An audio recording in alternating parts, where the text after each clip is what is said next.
Bonjour à tous, j'espère que vous allez excellemment bien. Aujourd'hui on se retrouve pour parler championnat d'Europe, pour faire le débrief de la course masculine et de la course junior dame dont on parlera en fin de vidéo. On va revenir un petit peu sur les différents résultats, sur ce qui s'est passé sur cette épreuve. N'hésitez pas à vous abonner à la chaîne, à réagir dans les commentaires, à mettre un pouce bleu, à partager la vidéo sur les réseaux sociaux, notamment auprès de vos proches si vous pensez que ça peut les intéresser. Dans les commentaires, n'hésitez pas à me dire qui vous a plu, qui vous a déçu. Les shorts TikTok, en ce moment c'est calme. À chaque fois j'ai un truc à regarder après avoir regardé les étapes, donc peut-être là, hein, quand même à partir de mercredi, Tour du Luxembourg sur la chaîne. Et puis si vous avez les moyens et que vous voulez soutenir mon travail, vous pouvez faire un super thanks, et puis vous pouvez rajouter également la petite cloche, comme ça vous êtes au courant des dernières vidéos qui sortent sur la chaîne. Et plus vous cliquez rapidement sur une notification, sur une miniature, plus la vidéo est mise en avant par YouTube. On commence tout de suite avec la vidéo du jour.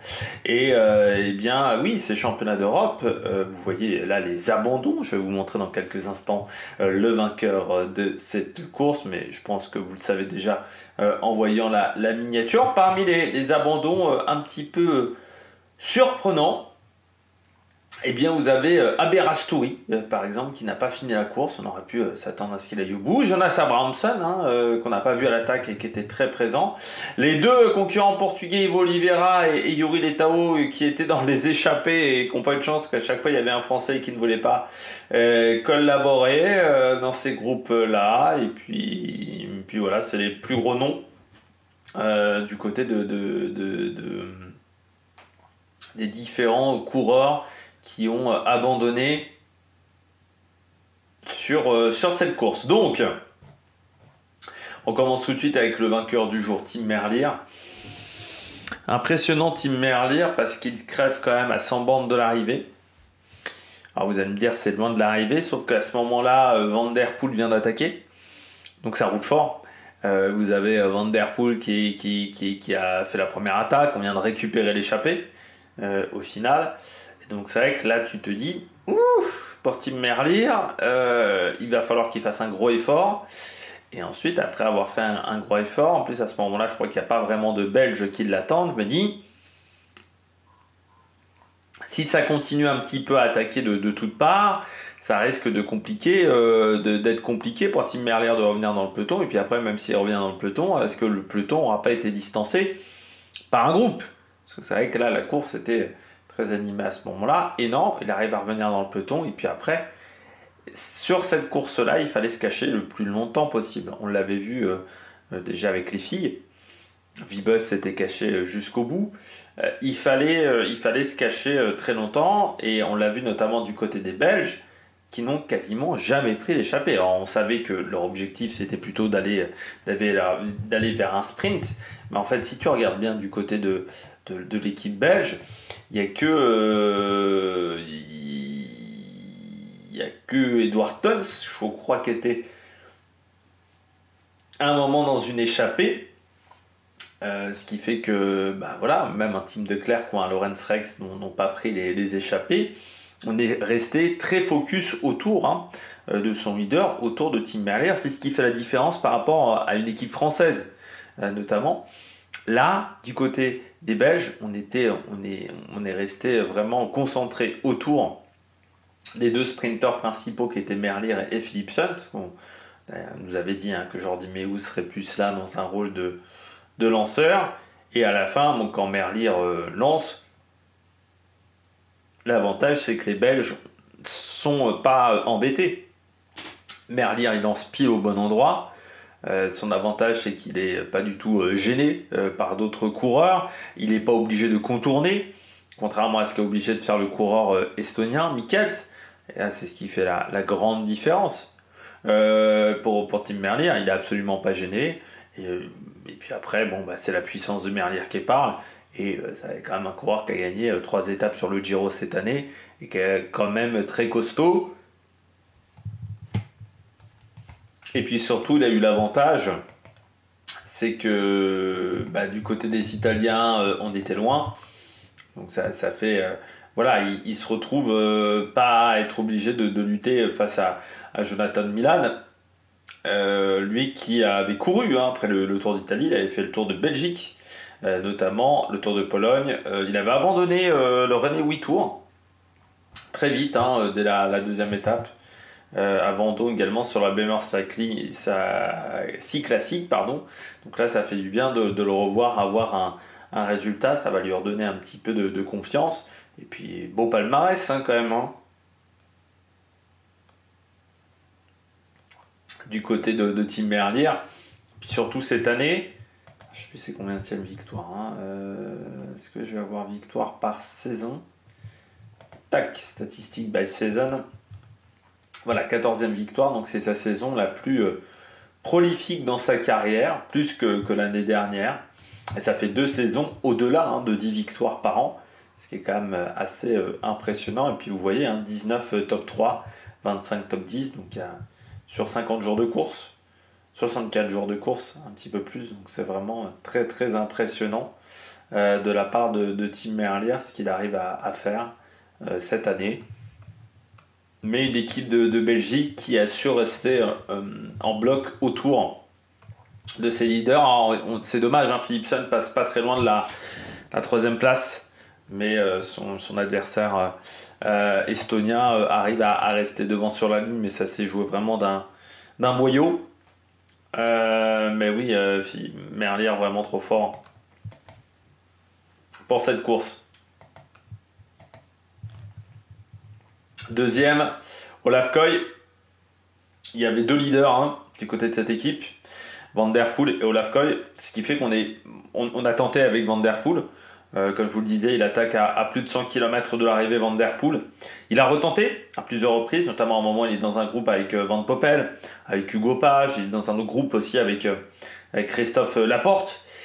Mais au final, son souci à Van Der Poel, c'est que il n'y a jamais eu... En fait, le problème de Van Der Poel, c'est que contrairement à la course des espoirs où l'échappée arrive à sortir, mais quand tu regardes bien dans la course des espoirs, dans cette échappée, Néerlandais et Français sont en surnombre, mais toutes les nations sont représentées. Le problème là à chaque fois, c'est qu'il y avait Van Der Poel, on sentait bien que pas mal de coureurs n'avaient pas envie de collaborer avec Van Der Poel parce que ça faisait un petit peu peur de rouler avec Van Der Poel, mais surtout il y avait toujours une équipe, 2 équipes qui n'étaient pas représentées. Quand vous regardez, quand Van Der Poel est à l'avant, l'Italie est rarement avec lui, à un moment c'est l'équipe de France qui n'est pas avec lui, à un moment c'est la Belgique, mais il y a toujours 2 nations, et souvent 2 nations, qui étaient en capacité de rouler derrière. Et c'est ce qui fait que Van Der Poel n'a jamais réussi à faire des écarts, parce que pour faire des écarts sur ce circuit-là, en fait, il fallait piéger une équipe. Mais il ne fallait piéger qu'une équipe. Il ne fallait pas en piéger 2 ou 3, parce que sinon, ces 2 équipes ou 3 équipes allaient s'allier et réussir à revenir sur le groupe de devant, surtout que les 50 derniers kilomètres n'étaient pas véritablement favorables à une échappée, vu qu'on n'avait que 2 secteurs pavés, je crois, dans les 50 derniers kilomètres. Donc c'est ce qui a posé problème en fait pour Van Der Poel. C'est que certes il a réussi à faire la différence, mais le problème c'est que pas grand monde voulait collaborer avec lui, et il manquait toujours une grande nation qui n'était pas représentée pour piéger une grosse équipe, quoi. Donc ça c'était toujours le problème du côté de Van Der Poel. Après, du côté, on a tenté aussi avec Pascal Enkorn à un moment, dans un duo avec c'est un coureur français, je ne sais plus qui était avec Pascal Enkorn à ce moment-là, mais on a tenté énormément, on a essayé de faire une course du mouvement, mais ça n'a pas marché, et ça coûte sur la fin à Olaf Koy. Pourquoi ça coûte à Olaf Koy? Déjà, c'est pas un pur spécialiste des pavés, contrairement à Philipsen, contrairement à Merlier, qui ont une vraie maîtrise dans ce domaine-là. Je pense qu'Olaf Koy doit encore progresser un petit peu. Je ne sais même pas s'il a couru énormément au final sur les pavés cette année, Olaf Koy. Je voulais vérifier ça, j'ai oublié de le faire avant. Mais c'est vrai que il a fait que Gand. C'est la seule course pavée qu'il ait faite, c'est Gand-Wevelgem, vu qu'il avait abandonné sur le Rennais 8 tours. Donc il a encore peu d'expérience dans ce type de parcours, dans ce type de parcours difficile, Olaf Koy. Donc c'est là-dessus où il doit travailler sur cette saison. C'est un coureur aussi qui a très peu couru, 43 jours de course, abandon assez vite sur le Giro. Pourtant là, oui, ça a été presque prévu comme ça, on va dire. Mais il a assez peu de jours de course dans les pattes, Olaf Koy. malgré tout quasiment 1800 points UCI sur la saison du côté du coureur néerlandais. Mais là, il lui manque pas grand-chose sur la fin. Mais je pense qu'il lui manque des équipiers. Donc lui, il est obligé de faire son sprint un peu de derrière. Et même s'il prend la bonne roue, derrière, c'est compliqué parce que tu peux pas lancer ton sprint véritablement comme tu veux. Tu es obligé d'attendre de voir ce que font les autres. Donc peut-être il voulait lancer un petit peu plus tard. Et on sent que sur les 10-15 derniers mètres, c'est compliqué. Et puis de toute manière, même sur les 200 mètres avant, il n'est pas en capacité d'aller chercher Tim Merlier. Mais vraiment sur les 15-20 derniers mètres, il manquait un petit peu de fraîcheur. Olaf Koy sur son sprint. Et, dommage, mais s'il avait été dans l'équipe d'Italie, peut-être que ça aurait fonctionné. S'il avait été dans une équipe où c'était lui le seul leader, ça aurait marché. Mais il a dû faire avec Mathieu Van Der Poel. C'est ce qui fait, on va dire, la petite différence de ce côté-là. Troisième coureur, c'est un Estonien, Madis Mikkels, l'Estonien qui prend la troisième place.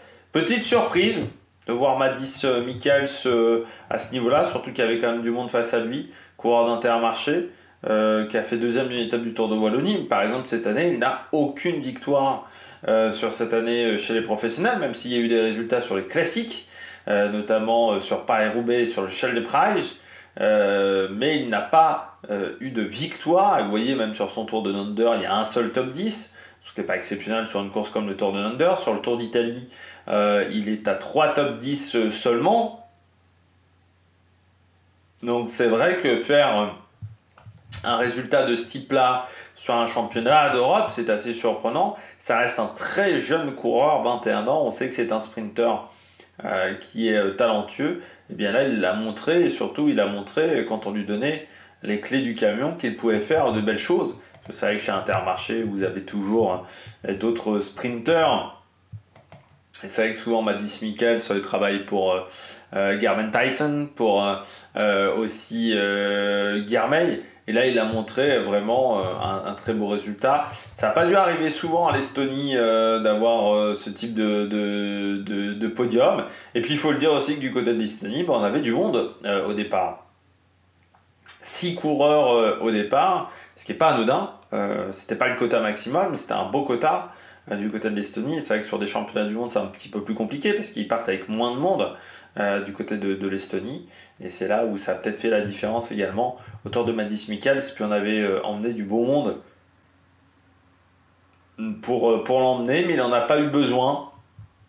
Alors Carl Patrick Laock, je pense, dû aider un petit peu Madis Mikkels. Mais vous voyez, Reit Arm et Norman Vatra, eux n'ont pas eu d'impact sur le sprint vu qu'ils finissent à plus de 7 minutes 20 et il a fallu qu'ils prennent là aussi lui il a utilisé plutôt la voie de droite et puis il s'écarte surtout au bon moment. C'est-à-dire que la force de Madis Mikkels, c'est d'avoir senti que le mec devant était en train de plafonner, il le déborde, c'est là où il fait véritablement l'écart par rapport à Jasper Philipsen et c'est là où il arrive à forger sa victoire, parce que s'il était resté dans la roue de Christophe un peu trop longtemps, je suis pas sûr que ça aurait fait la différence. Il était avec Christophe et Pedersen de ce côté-là de la route et je pense que ça aurait été un petit peu un problème pour Madis Mikkels.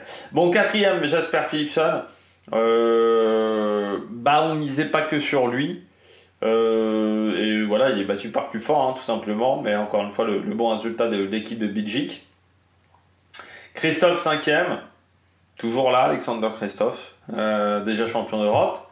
Son demi-frère est devenu champion d'Europe, Alexander Christophe, mais c'est un coureur qui est toujours très présent sur ce type d'épreuve, même si c'est un coureur qui gagne moins. Il a encore gagné quand même cette année, notamment sur l'Arctic Race of Norway. Sur le Tour de France, il fait 2 troisième places, et notamment sa troisième place à Nîmes, elle est assez intéressante. Voilà, c'est un coureur qui reste dangereux. Même si on sait qu'il a un peu plus de mal d'aller chercher des grandes victoires, c'est quand même un mec qui a encore apporté quasiment 1400 points UCI cette année. Il est dans le top 30, dans le top 50 plutôt, des coureurs au classement Pro Cycling Star, donc des stats, donc des coureurs les meilleurs de la saison. Donc ça reste voilà, un coureur sur lequel il faut toujours compter, sur lequel il faut toujours faire attention. Alexander Kristoff, là son sprint n'était pas dégueu. Du côté de la Norvège, on était venu aussi avec pas mal de monde, notamment Søren Barreskjold pour l'aider. L'avantage aussi, c'est que bah, voilà, on avait une doublette qui se connaît en équipe, ce qui n'était pas le cas notamment du côté de la France. Là aussi, hein, on a des automatismes, hein, Barreskjold, notamment Abrahamsson, c'est des coureurs qui sont dans l'équipe Uno X, c'est ce qui fait la différence aussi. Et c'est vrai que les deux ont réussi à. Enfin, voilà, Alexander Kristoff fait un bon sprint, après il en manque un petit peu, mais là c'est plus l'âge qui commence à avancer. Pavel Bittner, donc Mats Pedersen qui fait 6, jamais très bien placé, hein, Mats Pedersen. Je pense qu'il n'avait pas des cannes si exceptionnelles que ça. Et puis, c'est vrai que du côté du Danemark, ça manquait un petit peu de monde pour l'aider dans le final. Il lui manquait surtout un vrai poisson pilote. C'est vrai que, par exemple, chez Lidl, il a Dan Houle. Ça l'aide énormément, Mats Pedersen. Il y a eu également d'autres coureurs qui ont été lanceurs du Danois. Ça aide quand même un petit peu. Il faut le dire... aussi, pardon, j'ai un petit bâillement là, il n'avait pas pu faire le Tour de France, donc c'est une année qui est pas forcément évidente pour lui parce que même s'il y a eu beaucoup de victoires en début de saison, il misait beaucoup sur le Tour de France, il n'a pas pu aller au bout. Derrière, il fait les Jeux Olympiques, mais c'est quand même pas simple après une grosse chute du côté du Tour de France. Derrière, on le voit gagner deux étapes du Tour d'Allemagne et la victoire du général, hein, d'une équipe qui a dominé, mais avec une adversité qui a été moindre, et encore une fois avec des équipiers qui étaient différents. Et c'est ça qui fait la différence, je pense, beaucoup. Voilà, il lui manque un Dan Houle, par exemple, à Pedersen. Un Dan Houle qui, lui, a travaillé pour un autre coureur. Derrière, on retrouve Pavel Bittner, 7ème. L'après-Vuelta. Il finit la Vuelta un peu fatigué, Bittner. La fin de Vuelta n'a pas forcément été hyper facile sur les derniers jours. Et notamment, il prend une échappée. Donc je pense que voilà, ça a un petit peu joué du côté du coureur tchèque, peut-être un petit peu de fatigue. Et puis une adversité qui était bien plus importante que sur la dernière Vuelta. Agnolowski, on ne sait toujours pas comment on doit le prononcer, finit 8ème, le cours de la Cofidis. Et puis on retrouve ensuite Christophe Laporte-Kirch démarre. Bon, du côté de cette équipe de France, on va parler de l'équipe de France. Ça a été compliqué pour cette équipe. Pas l'équipe d'Allemagne, plutôt l'équipe de France. Ça a été compliqué. On a fait beaucoup d'efforts qui nous coûtent énormément dans les 10 derniers kilomètres. C'est-à-dire que quand vous regardez les coureurs qui sont au départ, il y a beaucoup de coureurs qui ont été impliqués dans des groupes, dans des petits échappés, ou qui ont été impliqués en début de course. Notamment, il y a cette séquence Mathis Lebert-Cavagna, c'est-à-dire que Mathis Lebert est dans l'échappée, Rémi Cavagna décide de rouler derrière. C'est ce qui a été donné comme consigne par Thomas Vauclair, ce qui fait qu'on se retrouve à avoir un Mathis Lebert qui ne collabore pas devant, mais il bouffe quand même du vent parce qu'il n'a que 4 coureurs devant lui.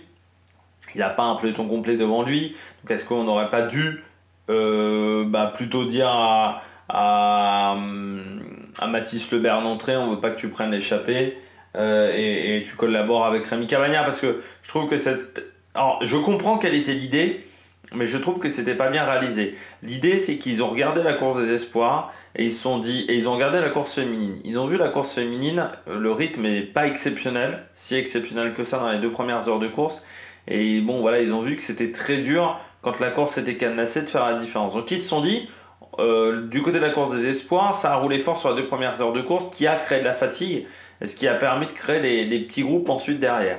Donc du côté de l'équipe de France, on s'est dit, bon, on sait pas, Laporte sur un sprint massif, il ira peut-être pas faire mieux que top 5. Arnaud Démare, on ne sait pas trop où ça en est. Donc on va quand même tenter le coup de rouler fort pour fatiguer le maximum de monde, pour éviter peut-être que certains coureurs passent. Sauf qu'au final, tu t'aperçois que tout le monde à peu près est passé. C'est plus ses équipiers qui ont été gênés dans cette stratégie-là. Et toute l'énergie qu'on a dépensée, que ce soit Cavagna, que ce soit Mathis Lebert, l'attaque d'Adrien Petit, l'attaque d'Hugo Page, L'attaque aussi de Sandy Dujardin à un moment. C'était lui, je crois, qui était avec Pascal Encorn. Christophe Laporte également, qui est dans une échappée.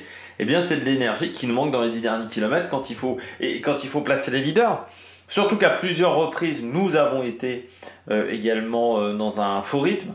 Nous n'étions pas dans le bon tempo, surtout dans le circuit autour du Limbourg. Pendant 2 tours, on n'arrive pas à se placer correctement, ce qui fait que dans les secteurs pavés, on est en grande difficulté. Et ça, à la fin, ça se paye cash sur un sprint. C'est-à-dire que toute l'énergie que tu as dépensée avant, eh bien, au bout de 220 bornes, ça se ressent beaucoup. Et c'est vrai qu'on a bien compris que Christophe Laporte n'avait pas forcément la soquette légère. Et le problème, c'est comme il n'est pas très fort au niveau physique, bah, il n'arrive pas à trouver d'espace. En fait, le gros problème pour Arnaud Desmar, pourquoi Arnaud Desmar ne fait pas mieux que 11, mais en fait, parce que son poisson pilote n'arrive pas à trouver l'ouverture.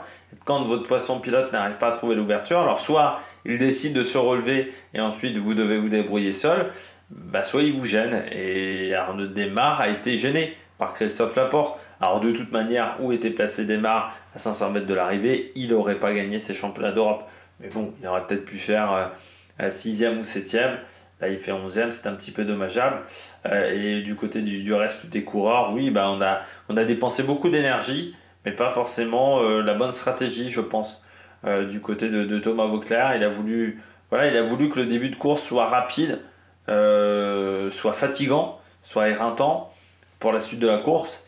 Et en fait, ça n'a pas été si éreintant que ça, parce que quand vous voyez comment ça roule dans la dernière heure de course, c'est qu'on n'a pas véritablement baissé la cadence. Et le problème aussi, c'est que Rémi Cavagna seul, bah, au bout d'un moment, il se fatigue. Ça s'appelle quand même griller une grosse cartouche, je trouve. Et Mathis Lebert, en plus, dans le même temps, consommait aussi de l'énergie à rester dans les roues. Donc, c'était peut-être pas l'idée du siècle du côté de cette équipe de France pour aller faire le meilleur des résultats. On poursuit du côté des nations et des nations qui se sont ratées. Alors oui, la France s'est ratée, on peut le dire, 9e et 11e avec ce problème déjà que c'est pas notre sprinter numéro 1 qui est le mieux classé. Donc on voit que déjà il y a eu aussi un problème d'organisation. Tous les problèmes après sont pas liés à Thomas Voeckler aussi. J'ai vu déjà des personnes l'attaquer sur les réseaux sociaux. Oui, un petit peu toujours cette culture de l'instant, d'oublier ce qu'il a fait auparavant et de juger, d'oublier, voilà, de dire c'est le pire sélectionneur de l'histoire. J'en ai vu sur Twitter, c'est assez exceptionnel. Les Jeux Olympiques, c'était pourtant il y a à peine un mois. Mais du côté de cette course-là, oui, on s'est raté parce que. Alors, il l'a dit, il n'y avait pas que des coureurs qu'il avait comme premier choix. J'ai été surpris quand même de ne pas voir Paul Penwet dans cette sélection. Parce que, bon, Paul Penwet, du côté des jeunes sprinters, c'est quand même du pas mal. Mais peut-être que Paul Penwet n'a pas été libéré, parce qu'il fallait aussi être libéré par les différentes équipes. Je pense qu'il voulait peut-être aussi un Brian Cocard. Brian Cocard n'était pas dispo. Alors après, est-ce que ça aurait été bien d'avoir Brian Cocard? Je ne pense pas. Paul Penwet me dit pourquoi pas en cas de sprint, surtout que là c'était un sprint assez mouvementé. On sait qu'il est. Alors avant, il était plutôt pas mal, mais j'ai vu très peu de sprint au final avec lui depuis sa blessure. Donc du début de saison, parce qu'au final j'ai très peu vu. Il a fait beaucoup de courses, mais des courses que je n'ai pas suivies foncièrement, Paul Penwet. Mais j'aurais peut-être plutôt pris Penwet. C'est vrai qu'Adrien Petit, par exemple, c'est un peu une surprise, on va pas se mentir. Mais après, peut-être qu'il voulait un Warren Barguil pour rouler en début de journée. Warren Barguil était au Canada. Il y avait aussi le Canada avec Julien Lafilippe, avec Barguil. Notamment Paul Magnier aussi, qui aurait pu être une bonne carte. Paul Magnier, il n'a peut-être pas été libéré. C'est le problème aussi de ce calendrier qui est assez plein sur cette période-là. Donc c'était pas facile de trouver des ouvertures du côté de cette saison. Mais il y a eu, je pense, un raté stratégique. C'est quand on voit que ça part pas une première attaque, une deuxième attaque. Je pense qu'il faut arrêter de faire des attaques. Il fallait se concentrer sur un sprint. Et on a essayé à plusieurs reprises. Le fait qu'on ait conservé beaucoup de coureurs, je pense que c'était peut-être pas l'idée du siècle. Parce qu'au final, Incendie du Jardin, où il y a certains coureurs qui ont eu assez peu d'impact dans le sprint, on s'est retrouvé un peu comme une nation de deuxième division, alors qu'on avait notamment l'opportunité, je pense, de faire un peu mieux. L'Allemagne, ouais, l'Allemagne, qui du côté de l'Allemagne, on n'était pas parti, notamment avec Ackermann, hein. Et oui, donc forcément, quand t'as pas Ackermann du côté des sprinteurs allemands, et c'est un petit peu moins bien. Walshad, c'est un poisson pilote. En plus, Walshad fait pas forcément une grande saison déjà en tant que poisson pilote de Caleb Ewan, mais ça fait depuis de nombreuses années qu'il est plutôt dans un rôle de poisson pilote. Et cette année, je suis même pas sûr qu'il ait été véritablement sprinter 1, Max Walshad. Ouais, peut-être sur le René 8 tours où il fait une troisième place, mais il a souvent été poisson pilote, notamment de Caleb Ewan. Ça joue aussi quand tu es plus habitué et que quand tu n'as pas véritablement les repères, parce que chez Cofidis c'était le poisson pilote de Brian Cocard. Il fait pas forcément une année exceptionnelle, vous le voyez, au niveau des points Pro Cycling Stats, c'est bien moins que 2023-2022, donc c'est dommage que du côté de l'Allemagne il n'y avait pas Ackermann au départ. On a bien vu, on a tenté aussi avec d'autres coureurs du côté de l'Allemagne. On a vu Jonas Rutsch notamment, on a vu Polit aussi. Et voilà. Et puis il manquait Kluge aussi dans le final, qui a abandonné. C'est avec Roger Kluge, ça permet de te placer quand même pas mal. Et puis l'autre grosse surprise, c'est l'Italie au final de Jonathan Milan, qui finit extrêmement loin. Pourtant, du côté de l'Italie, on avait du monde, on avait une stratégie. Du côté de l'Italie, on ne partait pas dans les échappées, à part Trentin. L'idée était plutôt de faire un sprint. On a vu énormément, notamment Eduardo Affini rouler. Une équipe où on était plutôt parti pour faire un sprint. Le problème, c'est que dans le final, ils se font enfermer comme des bleus par la Belgique. Il faut savoir que c'était un final qui était en courbe. La ligne droite était vraiment droite, mais il y avait un virage à 75 mètres, 50-75 mètres de l'arrivée, un virage sur la gauche. Et le problème, c'est qu'ils se sont placés à l'intérieur en se disant on va faire le moins de chemin possible. Le problème, c'est que la Belgique les a débordés. Et quand la Belgique les a débordés, la Belgique les a complètement enfermés. Et après, c'était fini du côté d'Italie. Ça s'est passé à 500-600 mètres de l'arrivée. Et après, derrière, sprint terminado, alors que c'est vrai que peut-être qu'il aurait été plus intéressant de passer par l'extérieur, encore une fois par ce fameux côté droit, et d'essayer d'enfermer les autres équipes. Là, ça n'a pas été la décision choisie. On peut aussi être un peu déçu qu'il n'y ait pas eu Pasqualone qui soit venu, parce qu'on sait que certes contre Sony c'est le poisson pilote habituel de Jonathan Milan du côté de la Lidl Trek, mais c'est vrai qu'avoir un Pasqualone aurait peut-être aidé du côté de cette équipe, par exemple à la place d'un Mirko Maestri, parce qu'on sait que Trentin c'est aussi quelqu'un qui sait vraiment faire le job. Ouais, peut-être à la place de Maestri, moi j'aurais pris Pasqualone, qui me semble plus intéressant sur ce type de terrain. Mais est-ce que Pasqualone n'était pas non plus sur les classiques canadiennes ou sur une autre course, ce qui fait que il n'était pas dispo et qu'on a dû faire de cette manière-là du côté de l'Italie. Mais c'est la deuxième grosse déception. Avec aussi l'Espagne, pas au Mikel, seulement 18e. On aurait pu s'attendre à un petit peu mieux. Vous voyez Bittner 7e. Bon, voilà, l'Espagne, du côté de l'Espagne, on aurait pu s'attendre un petit peu plus devant. Du côté de la Suisse, on n'avait pas forcément la carte idéale en cas d'arrivée rapide du côté de la Suisse. Puis beaucoup d'abandon dans cette équipe au final pendant l'épreuve. Puis il n'y avait pas de Stephen Kung au final sur cette course en ligne. Aitana Rainorm également du côté d'Israël qui a été distancé et qui n'est pas dans le final, qui est même derrière Oded Kogut, donc la petite déception. Rainorm qui a une année difficile, l'Israélien. C'est vrai que autant Israël Première Tech fait pas de mauvaise saison, autant lui sur les grandes courses ça a été difficile puisque ses meilleurs résultats c'est même avec la Conti, le Tour de Taïwan. On peut pas dire que le Tour de Taïwan il y a une grosse opposition, pareil avec le Tour de Rwanda, comme s'il y avait une grosse opposition aussi. Donc ça a été un petit peu compliqué pour lui qui est en fin de contrat. Aitana Rainorm, est-ce qu'il va être prolongé par Israël Première Tech ou est-ce qu'il devra aller dans une autre structure? Ça c'est la grande question. Et puis on descend un petit peu le classement. Mathieu Van Der Poel qu'on a vu beaucoup à l'attaque, qui n'a pas réussi à faire la différence, donc 30e, ça on en a déjà parlé. Craig Anderson un petit peu loin, voilà, avec une équipe du Danemark aussi, on avait emmené Craig Anderson et Asgreen, mais qu'on a assez peu vu à l'attaque, et surtout qui n'ont pas vraiment aidé dans le final non plus. Peut-être pas forcément une bonne stratégie aussi du côté de cette formation. Voilà, si je redescends un petit peu du côté du classement, on finit avec pas mal de coureurs espagnols. On passe rapidement à la course junior dame, c'était la seule course, c'était une course contrairement aux espoirs où là il y avait les françaises.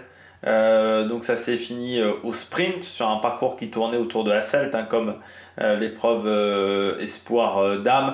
La seule différence c'est qu'il y avait 25 bornes en moins. Du côté de cette épreuve junior, seulement 73 km. Et la victoire d'une néerlandaise, Puk Langenbarg, et au final, les néerlandaises qui ont remporté les 3 titres, junior, espoir et élite du côté des dames sur la course en ligne. Deuxième place pour Broutingham et Dubkova, la Tchèque qui finit 3e. Belle 4e place de Célia Géry, qu'on retrouvera, je crois, au championnat du monde. Célia Géry, c'est ça, qui a un contrat avec la FDJ Suez l'année prochaine. Donc il y aura du bon monde parce qu'elle a vraiment dominé les épreuves juniors chez les dames, et notamment avec un bon tour du Gévaudan, où elle prend la 3e place. Mais vraiment pas mal de bons résultats du côté de cette Française. Il y avait Nina Lavenu également qui sera au championnat du monde aussi, qui a pris la 13e place. Nina Lavenu, qui est la fille de Vincent Lavenu, qui va peut-être maintenant se concentrer sur sa carrière, parce que vu qu'avec H2R c'est un petit peu compliqué. Elle qui est dans le team féminin Chambéry, mais il n'y a toujours pas d'équipe féminine décathlon. Ça serait peut-être intéressant de la créer, cette équipe féminine, voilà, avec pas mal de bons résultats cette saison, notamment deuxième du chrono 47, qui est une course importante dans l'année. Et puis les Italiennes assez loin, hein. C'est vrai que les Italiens sur ces championnats d'Europe, soit on a été au top et on prend podium voire médaille d'or, soit ça a été un échec monumental selon les courses. Notamment là sur cette course-là, la première italienne est seulement 19e. Petite surprise quand même du côté de cette sélection qui n'a pas réussi, voilà, à s'en sortir au sprint avec pas mal d'abandons, notamment 2 Françaises, Rouat et des Bargues. Je ne sais pas si elles seront au championnat du monde, hein, ces 2 Françaises. Elona Rouat qui est dans l'équipe Team Braise Elite, qui a elle aussi 18 ans. Eh bien, j'espère que vous avez aimé cette vidéo. Si vous avez aimé cette vidéo, n'hésitez pas à vous abonner à la chaîne, à réagir dans les commentaires, à mettre un pouce bleu. Et puis nous, on se retrouve pour de nouvelles aventures sur la meilleure production. Ciao, ciao!